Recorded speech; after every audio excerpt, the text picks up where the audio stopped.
E aí, meu amigo, tudo beleza? Na aula de hoje a gente vai ver como fazer operações com vetores. A gente viu que são grandezas vetoriais na aula passada e nessa aula é hora da gente aprender a fazer operações com elas, que é um pouco diferente das grandezas escalares. Então, vem comigo!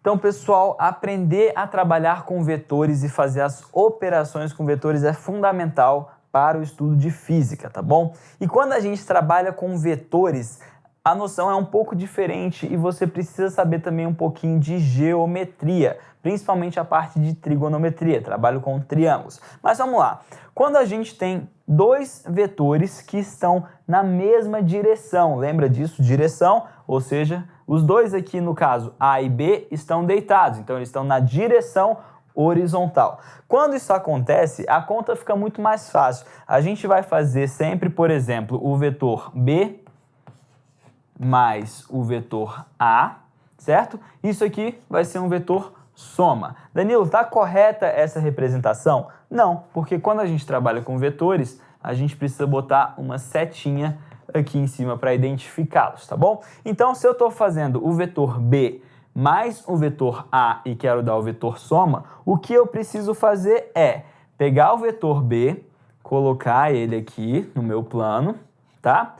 Como o B vem antes do A na minha sequência, então ele vem primeiro. Depois eu vou colocar o meu vetor A, e aí a gente vai ter uma regrinha que é o seguinte: a bundinha desse cara aqui tem que ficar na setinha desse cara aqui. Então eu vou pegar o meu vetor A e vou colocar aqui, de modo que a bundinha dele fique com a setinha do outro, de modo que a bundinha dele fique com a setinha do vetor B. E isso vai me dar um vetor novo, tá? Que é do tamanho desses dois juntos. Então eu vou ter o meu vetor soma, vetor S, que está na mesma direção dos dois, no sentido da soma dos dois, e ele tem esse tamanho aqui, tá bom?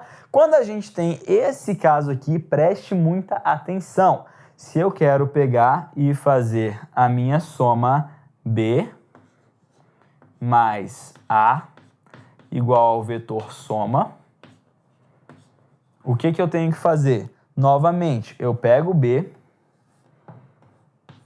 certo?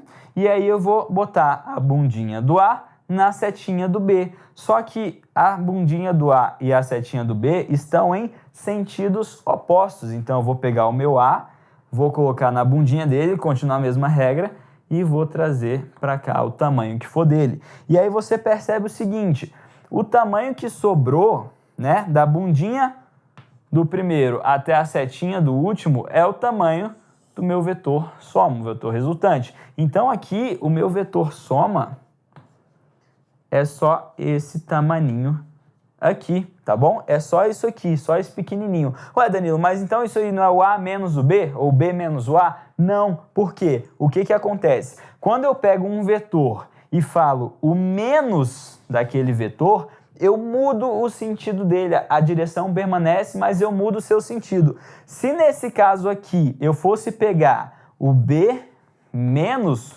o A, o que eu estaria fazendo? Eu estaria pegando o B, que é esse vetor aqui, e fazendo ele com menos A. Se o A está para cá, o menos A vai estar para lá. Então eu estaria fazendo isso aqui, que é a mesma coisa desses caras. Então, tome muito cuidado na hora de fazer a operação. Eu não vou fazer igual na grandeza escalar, que eu simplesmente pego um, se é soma, eu somo, se é subtração, eu tiro, tá? Não funciona assim com vetores.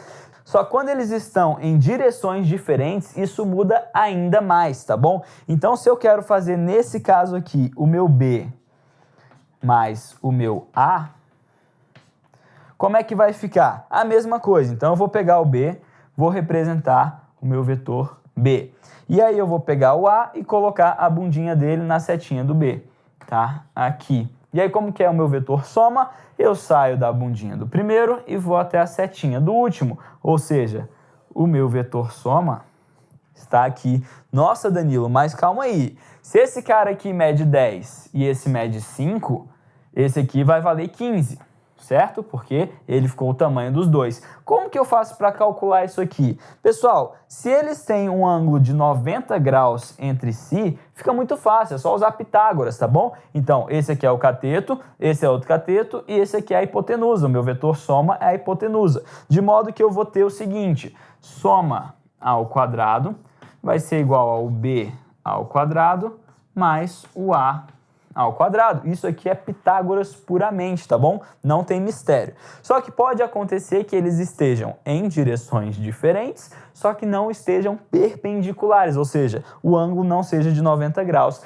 Aí a gente vai utilizar a regrinha que a gente chama de regra do paralelogramo.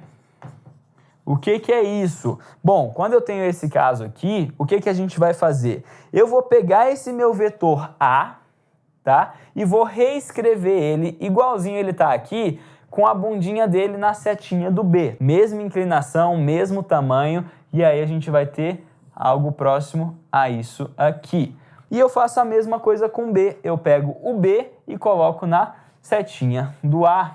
E faço isso aqui. E eu formo esse paralelogramo. É por isso que ele tem esse nome. E aí, se a gente está fazendo a soma, o que acontece? A soma é essa diagonal aqui. A soma é essa diagonal maior, tá bom? E qual que é a subtração? A subtração é a diagonal menor dos vetores. Aí, o que acontece? Tá vendo que eu saí do B e fui até o A? Então, esse vetor aqui, apontando para A, vai ser B menos A, tá? Se eu tivesse feito A apontando para B, eu teria A menos B, certinho? Bom, é assim que a gente utiliza a regra do paralelogramo. Entenda o seguinte, um sinal aqui muda tudo, então tenha bastante cuidado na hora de fazer os seus exercícios com operação de vetores. Depois dessa aula, vão ter aqueles 5 exercícios. Treine bastante, faça também o simulado e eu te vejo na nossa próxima aula.